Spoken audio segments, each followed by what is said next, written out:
Okay, it is my distinct privilege and honor this morning to introduce Dr. Renee Levy is Professor Emeritus of Pharmaceutics and Neurological Surgery at the University of Washington in Seattle. He has served as department chair for over 26 years and has published more than 300 research articles and several books on the treatment of epilepsy. In 1989, Dr. Levy was named the Ambassador of Epilepsy by the International Bureau of Epilepsy.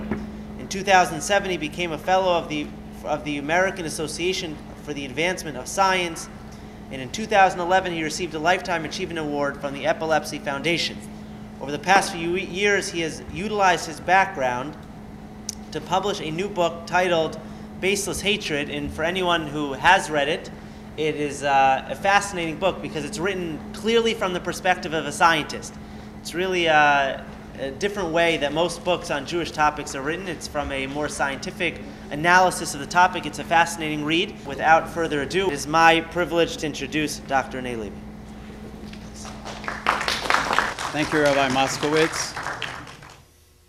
To understand Ve'ahavta l'reacha kamocha, we have to go to Hillel.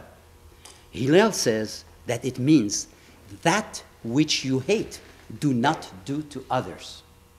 Which means that the highest form of love towards someone is to make the effort not to hate them. And to show that it's a big effort, the pasuk concludes with Ani Adonai, Ani Hashem.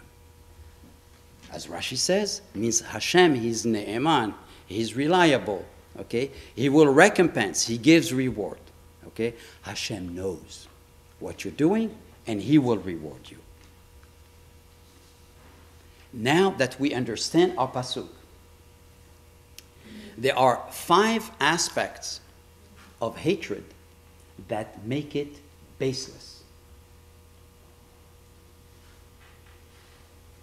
One is that hatred, when you look at it, is a response that is unfair, that is unjust, and that is excessive because of the gap between the causes or its triggers and the consequences.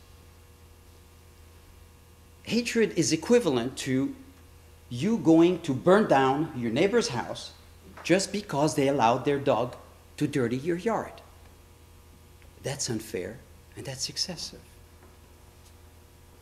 Hatred is avoidable through the path of dialogue, as the pasuk said. Okay? So, independent of the nature of the trigger, no matter what the insult was, the pasuk says you could have used a step-by-step, a reliable path to resolution. But instead, you allowed your primitive neural system to control you, and you felt justified to be antagonistic and vindictive. That is baseless. Hatred lasts. Once hatred develops, we said it doesn't disappear. The primitive neural system makes a picture, and it stays there. So now, the hatred that is experienced 20 years later, does it have a basis now? No. It's baseless. 4, hatred spreads. Initially, as we said, the hater thinks, okay, I'm going to ice, nobody knows what I think. It's in my mind. But eventually, the other person is going to find out. You're going to have reciprocal hatred, so now it's spread. The second hatred is baseless. The first one was, the second even more. Now, you go talk to your family, your wife, your son, your daughter, okay?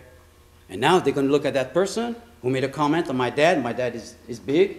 That's what you have to say to my dad, okay, after he was your friend for so many years. So now you look at them, next Shabbos, and you avoid them. That is baseless. No basis.